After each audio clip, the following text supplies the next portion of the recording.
Welcome back to DevOps Genius Zone. Today we are covering Kubernetes Ingress explained, route traffic like a pro, and if you are working in DevOps or trying to break into the field, especially in the US job market, this is exactly the kind of knowledge that separates candidates who get callbacks from those who do not. Whether you are completely new to this or you are looking to go deeper, stay with me because the last section covers real-world production details that most tutorials never talk about. Here is what we are going to cover today. We will start with why Kubernetes Ingress explained is so important in 2025 and what problem it actually solves. Then we will go deep into the core concepts, how it works under the hood, how to get started correctly, the best practices used at companies like Google, Netflix, and Amazon, the most common mistakes engineers make, and a real production example showing the actual business impact. Let us get into it. Section 1: Why Kubernetes Ingress explained matters in the US job market right now. Kubernetes is the container orchestration platform running at virtually every major US tech company. CKA and CKAD certifications are among the highest paying in the DevOps field. According to job market data, roles requiring Kubernetes Ingress explained skills have seen significant growth in postings year over year.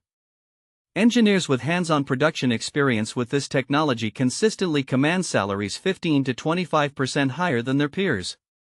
If you are targeting roles at US tech companies, FAANG, startups, or enterprises, this is not optional knowledge anymore. It is table stakes. And if you already have some experience with it, this video is going to help you understand it the way a senior engineer does, which is exactly what US hiring managers are screening for.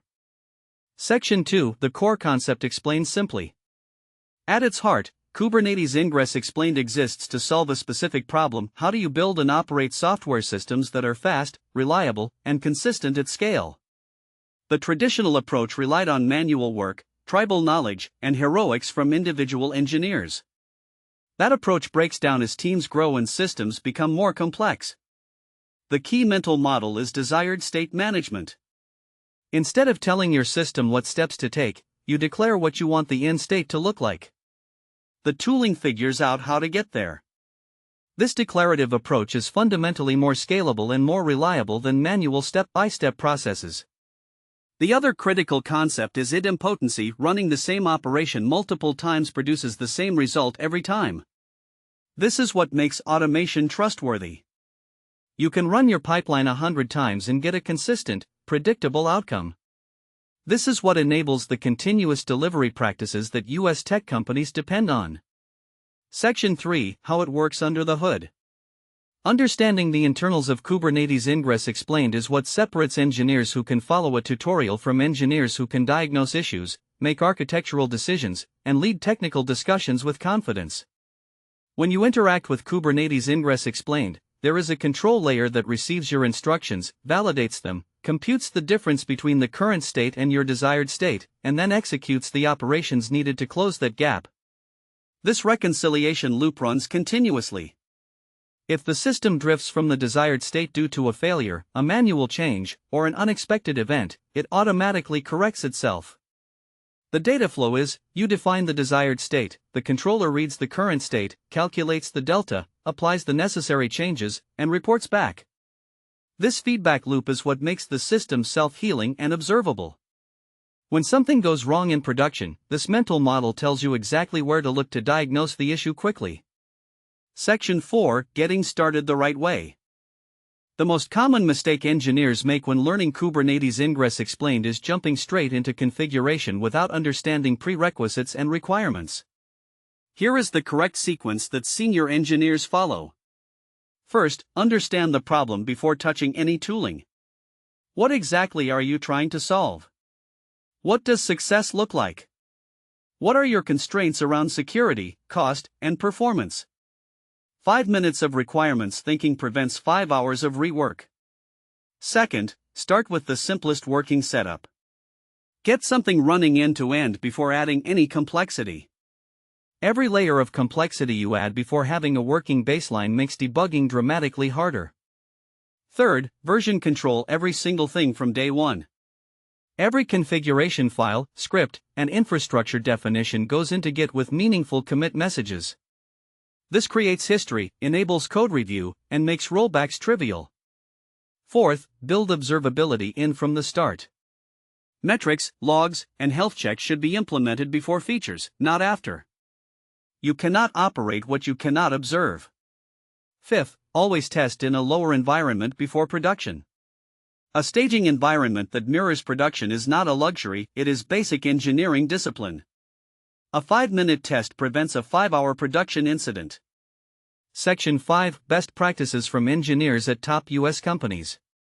These are the practices used at companies like Google, Netflix, Stripe, and Airbnb that most tutorials and courses never cover. Principle of least privilege everywhere. Grant the minimum permissions required for any task. Never use admin credentials for routine work. This dramatically limits blast radius when something inevitably goes wrong. Small frequent changes over large infrequent ones. Small changes are easier to test, easier to review, easier to roll back, and cause smaller incidents when they fail. This is the foundation of continuous delivery culture.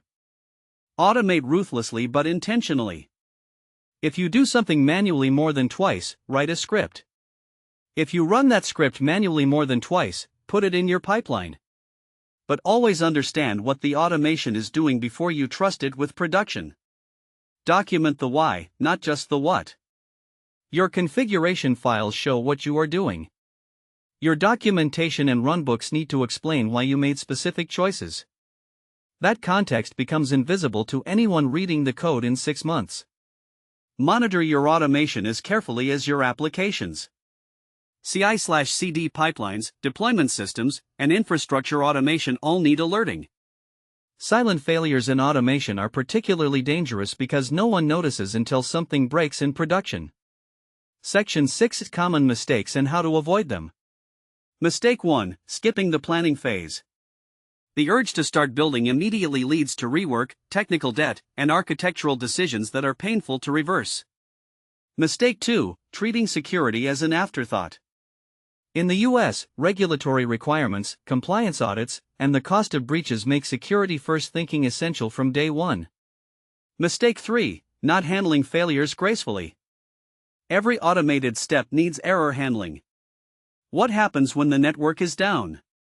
When a resource already exists? When a dependency fails? Build for failure from the beginning. Mistake 4, over-engineering before you have real requirements. Build the simplest thing that solves the problem. Complexity should be earned through demonstrated need, not anticipated in advance. Mistake 5, not testing your automation. Automation code needs tests just like application code. Untested automation is a liability in production. A real-world production example. Let me give you a concrete scenario from the U.S. enterprise world. A company with 15 microservices was spending 4 hours per week on manual deployments, experiencing environment inconsistencies between development and production, and losing an average of 45 minutes per incident trying to determine which change caused the problem. After properly implementing Kubernetes Ingress explained, following exactly the principles we covered today, manual deployment time dropped to 0. Environment consistency issues were eliminated because everything was defined as code in version control. Mean time to resolution during incidents dropped by 65% because every change was tracked, auditable, and instantly reversible. That team went from reacting to problems to preventing them. That is the real value of mastering Kubernetes Ingress explained. Not just the technical implementation, but the career and business outcome, faster delivery, fewer incidents, smaller on-call burden, and engineers spending their time on work that matters. To summarize, Kubernetes Ingress explained is critical in the 2025 US DevOps job market. The foundational concepts are desired state management, the reconciliation loop, and idempotency. Start right by understanding requirements before touching configuration, and version control everything. Follow the best practices around least privilege, small changes, automation, and documentation. Avoid the common mistakes of skipping planning, ignoring security, and not handling failures. If this video helped you, please smash the like button. It helps DevOps Genius Zone reach more engineers in the US who are working to level up their skills and their careers. Subscribe so you do not miss a single video. We publish brand new in-depth DevOps content every day. Drop your questions in the comments. I personally read and respond to all of them. See you tomorrow.